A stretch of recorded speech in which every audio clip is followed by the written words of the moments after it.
Түркістан қаласындағы Қожа Ахмет Яссауи кесенесі Орта Азия мен Қазақстандағы теңдессіз тарихи жәдігер. Бұл ғажайып сәулет өнерінің туындысы өз бойына ертеден келе жатқан жергілікті және шығыс мұсылман құрылыс тәжірибесін жинақтаған бірегей ғимарат.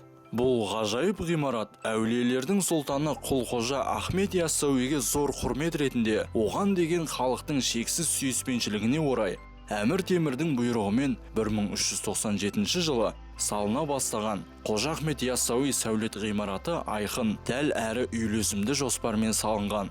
Деректерде Әмір Темір кесенесінің салынуына бұйрық беріп, әрі жобасын жасауға да тікелей қатысқан. Қожа Ахмет Яссауи сәулет ғимараты аса үлкен порталды күмбезді құрылыс. Оның ені 46,5 метр, ұзындығы 65 метр. Ғимараттың орасан зор порталы ені 50 метрге жуық, порталдық аркасы 18,2 метр және биіктігі 37,5 метр. Және бірнеше күмбезі бар. Оның орталық бөлмесінің төңірегінде түрлі мақсатқа арналған 35 бөлме салынған. Қожа Ахмет Яссауи кесенесі жамағатхана, қабірхана, мешіт, кітапхана, үлкен ақсарай, кіші ақсарай, асхана, құдықхана және бірнеше құжыра бөлмелерден тұратын діни ғұрыптық, діни ағартушылық, тұрмыс салт қызмет түрлерін атқаруға арналған аса күрделі, аса зор кешенді құрылыс болуымен ерекшеленеді.